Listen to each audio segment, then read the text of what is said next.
السلام علیکم سامعین، 28 صفر المظفر اور 23 اگست ہے۔ خبر کا عنوان ہے فرضی آدھار کارڈ بنانے والے گرفتار۔ معاملہ اتر پردیش سے متعلق ہے۔ خبر تفصیل سنیے۔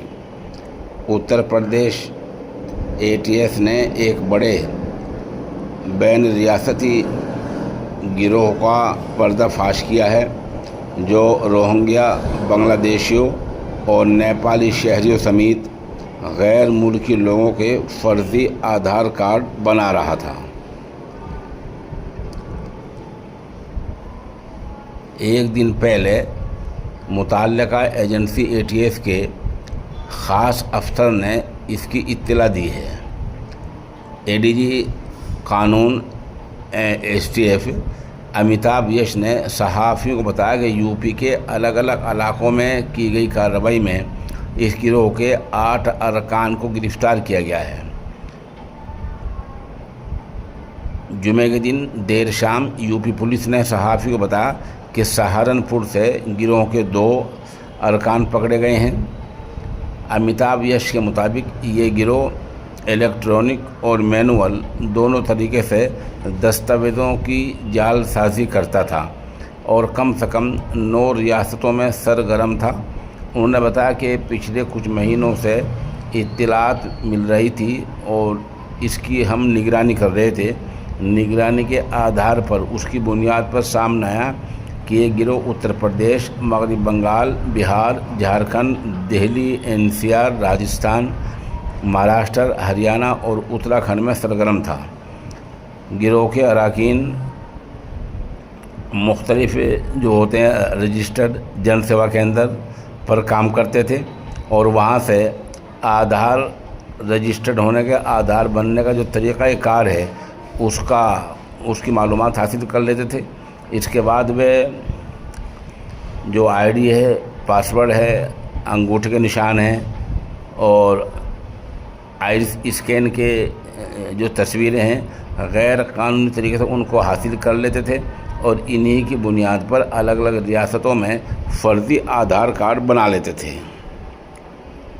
دلالوں کے ذریعے ایسے لوگوں کو یہ آدھار کارڈ دلائے جاتے تھے جن کے پاس ہندوستانی دستاویزات نہیں تھے یا جنہیں اپنی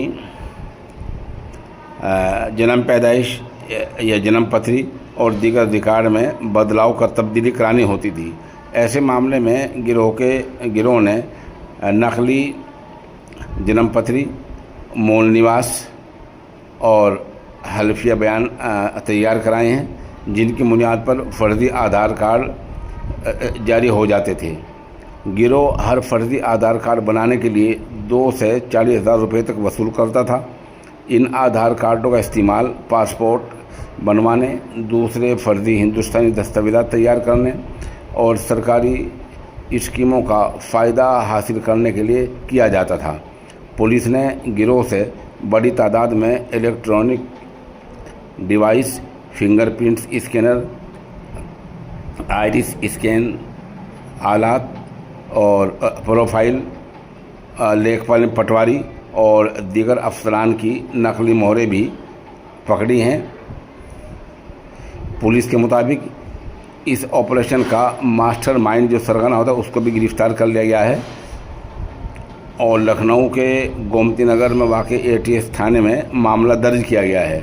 گروہ کے باقی اراکین کی چھانبین جاری ہے، ان کو ڈھونڈا جا رہا، تلاش کیا جا رہا ہے۔ بہرحال فرضی آدھار کارڈ تیار کرنے والا یہ گروہ پکڑ لے گیا، اچھی بات ہے۔ اور فرضی آدھار کارڈ نہیں، فرضی اور بھی دستاویزات ہو سکتے ہیں، اس لیے اس فرضی یہ تو نہیں کہا جا سکتا کہ فرضی آدھار کارڈ کی بنا پر آپ اصلی آدھار کارڈ کو رد کر دیں، یہ نہیں ہو سکتا ہے۔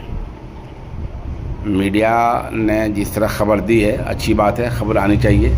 آدھار کارڈ جعلی نہیں بننے چاہیے، فرضی نہیں بننے چاہیے، ایسے لوگ جیل کے اندر ہونے چاہیے، لیکن فرضی آدھار کارڈ بننے کی وجہ سے اصلی آدھار کارڈوں کو رد نہیں کیا جا سکتا۔